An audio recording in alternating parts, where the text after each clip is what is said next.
بسم اللہ الرحمن الرحیم۔ السلام علیکم۔ امام مسلم رحمۃ اللہ علیہ نے حضرت صہیب رضی اللہ عنہ سے روایت نقل کی ہے کہ وہ فرماتے ہیں رسول اللہ صلی اللہ علیہ وسلم نے فرمایا، تم سے پہلے زمانے میں ایک بادشاہ تھا، اس کا ایک ساحر یعنی جادوگر تھا۔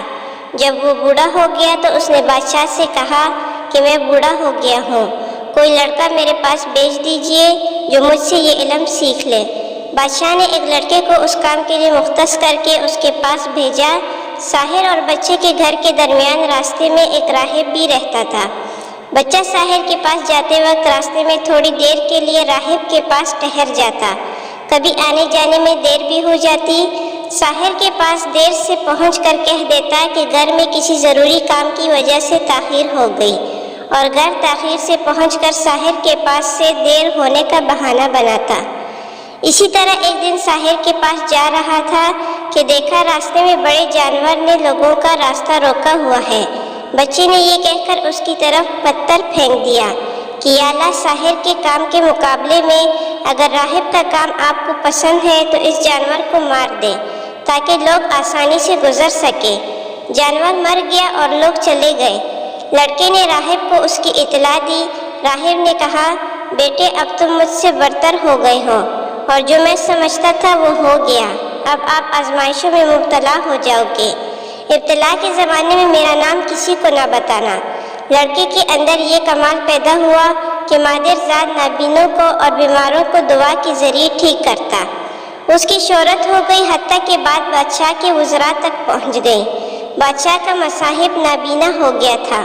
اس کو پتہ چلا تو لڑکے کے پاس حاضر ہوا، دعا کی درخواست کی اور بہت سارے تحائف پیش کیے، اور کہا اگر آپ نے مجھے ٹھیک کیا تو اور بھی بہت سارے مال و دولت سے نوازوں گا۔ لڑکے نے کہا، میں کسی کو ٹھیک نہیں کرتا، ٹھیک کرنے والے اور شفا دینے والے صرف اور صرف اللہ تعالیٰ ہے، لہٰذا اگر تم اللہ پر ایمان لاؤ تو میں دعا کروں گا، اللہ تجھے شفا دے گا۔ اس نے قبول کیا، ایمان کی دولت سے مشرف ہوا، آنکھیں ٹھیک ہو گئیں، پہلے کی طرح روشنی آ گئی، بالکل ٹھیک ہو کر بادشاہ کے دربار میں حسب معمول حاضر ہوا۔ بادشاہ نے کہا، تمہاری بینائی کس نے لوٹائی؟ اس نے کہا، میرے رب نے۔ بادشاہ نے کہا، کیا میرے علاوہ بھی تمہارا کوئی رب ہے؟ اس نے کہا، ہاں، وہ میرا بھی رب ہے اور تیرا بھی رب ہے۔ بادشاہ اس کو پکڑ کر مسلسل ایذا پہنچاتا رہا اور عذاب دیتا رہا، حتیٰ کہ وہ لڑکے کا نام بتانے پر مجبور ہوا اور اس کی نشاندہی کر دی۔ بادشاہ نے لڑکے کو پکڑ کر سخت سزا میں مبتلا کر دیا۔ پہلے تو اس سے کہتا رہا، ارے بیٹے، تیری تو بڑی شہرت ہو گئی ہے کہ تم مادر ذات گونگوں، بہروں اور اندھوں کو شفا دیتا ہے۔ لڑکے نے کہا، میں تو کسی کو شفا نہیں دے سکتا، شفا تو صرف اللہ تعالیٰ ہی دیتا ہے۔ پھر اس کو پکڑ کر سخت عذاب میں مبتلا کر دیا۔ آخرکار لڑکے نے راہب کی طرف نشاندہی کر دی۔ راہب کو حاضر دربار کیا گیا اور اس سے اپنا دین چھوڑنے کا مطالبہ کیا گیا۔ اس نے انکار کیا تو اس کو آدمی کے ذریعے اوپر سے نیچے گرا کر 2 ٹکڑے کر دیا۔ پھر بادشاہ کے اس مصاحب کو پیش کیا گیا، اس سے بھی اپنے عقیدے سے رجوع کا مطالبہ کیا گیا۔ اس کے انکار پر اس کے ساتھ بھی راہب والا سلوک کیا گیا۔ پھر لڑکے کو حاضر کیا گیا، اس سے بھی دین سے رجوع کرنے کا مطالبہ ہوا۔ اس نے حکم ماننے سے انکار کیا۔ بادشاہ نے چند لوگوں کو حکم دیا کہ اس کو فلاں پہاڑ کی چوٹی پر لے جاؤ اور دین سے رجوع کرنے کا کہہ دو، مان لے تو ٹھیک ورنہ نیچے گرا دو۔ وہاں پہنچ کر اس سے مذکورہ بالا مطالبہ کیا تو پہاڑ پر زبردست زلزلہ آیا تو لے جانے والے سارے ساحر گر کر مر گئے، مگر بچہ صحیح سالم واپس آ گیا۔ بادشاہ نے کہا، تیرے ساتھی کہاں ہیں؟ لڑکے نے کہا، ان کے ساتھ اللہ تعالیٰ نے نمٹ لیا۔ پھر دوسرے لوگوں کے حوالے کر کے کہا، اس سے لے جاؤ، دریا میں پھینک آؤ۔ وہاں لے گئے۔ جب دریا میں پھینکنے لگے تو لڑکے نے کہا، اللہم اکفینہم بما شئت۔ یہ کہنا تھا کہ ان کی کشتی الٹ گئی اور بچہ بھی بچ نکلا، اور بادشاہ کے پاس چلا آیا۔ بادشاہ نے کہا، تیرے ساتھیوں کا کیا ہوا؟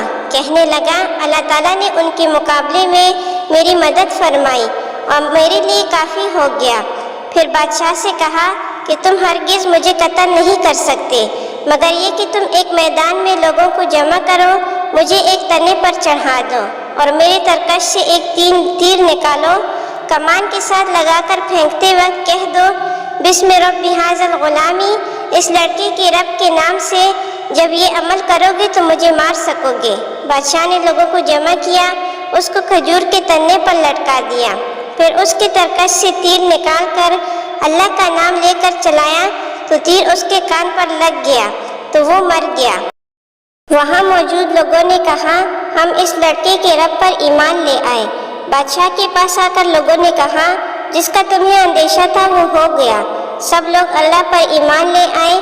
بادشاہ نے زبردست کنواں کھدوا کر اس میں سخت شعلہ ناک آگ جلائی اور ایمان لانے والوں کو اس میں ڈالنے اور جلانے کا حکم دیا اور کہا جو بھی اپنے دین سے رجوع نہیں کرے گا اس کو اس میں ڈال دے۔ چنانچہ حکم کی تعمیل کی گئی، یہاں تک کہ ایک عورت کو لایا گیا، اس کے ساتھ اس کا دودھ پیتا بچہ بھی گیا۔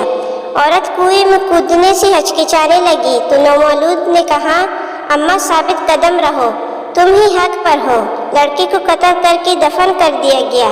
کہا جاتا ہے حضرت عمر ﷺ کے زمانے میں اس کی قبر ظاہر ہو گئی تھی، دیکھا گیا تو اس کی انگلی اسی طرح زخم پر لگی ہوئی تھی۔